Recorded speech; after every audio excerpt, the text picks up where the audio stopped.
The lore surrounding Conan, in particular the stories written by Robert E. Howard himself, have been absolutely pivotal in the creation of the visual style of the game.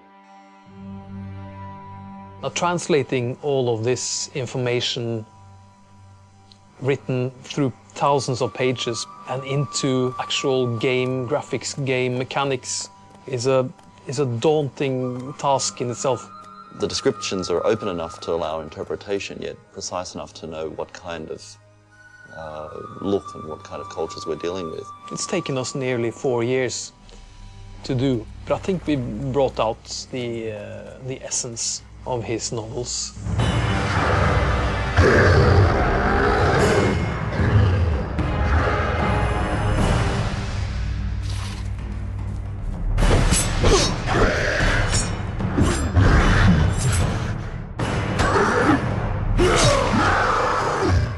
The overall guideline for the production of the visuals for this game has been to create something that is utterly believable to the player.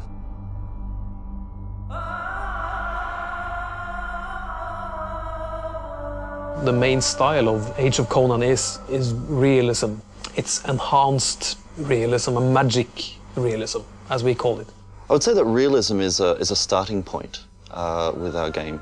But we've tried to take it beyond that, and part of that is through the mixing of very disparate, almost contradictory elements.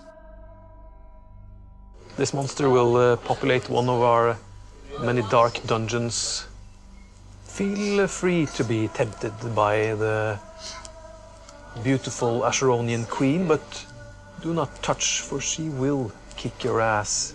There will be damage. It's a quick flirt and a lethal one. Being a visual director on a game like this is quite demanding when it comes to not making fluff. Obviously, it's a trap that you can fall into easily, just making beautiful graphics.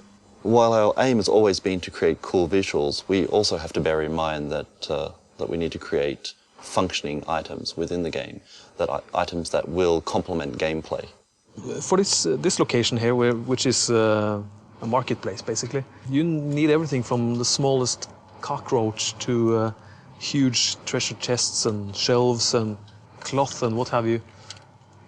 In the end, it's really all about, does the graphic serve a greater purpose? Does it serve the player and the player's experience more than being just nice backdrops, plates of scenery?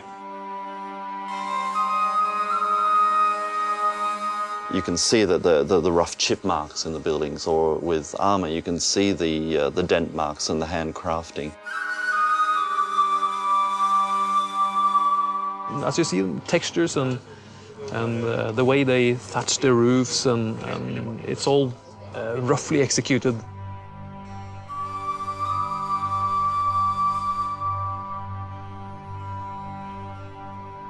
So the overall goal that we've had is to create internally consistent cultures, but also within those cultures or across the board, creating something that feels grounded in its world, so that things don't look like they were built yesterday, but feel like they've been standing potentially for thousands of years.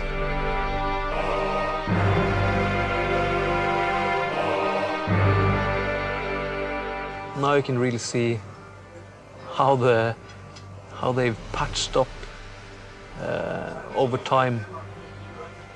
Started with a rough foundation and then added details and improvised as time went by. It's actually quite a long and complex process to get an initial art direction and concept made as a fully functional asset in the game. For example, a monster or something to wear, armor. All of that needs to be made in several stages till it actually appears in the game as something that is usable. So having a good planning period, that's what the concept artist does. He plans every detail and makes it much easier for the artists and modelers to execute. Player's standing in terms of evil or less evil or good is actually reflected in his outfit and his appearance.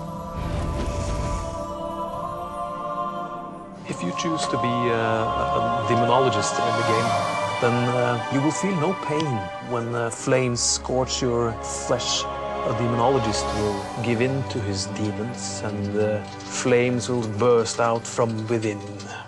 Inner flames and inner demons, there's always a sacrifice. There's always a price to pay. Yeah, we want to give the player the ability to shape his own appearance, both physically, his body, his face, his hair, his beard, all of this.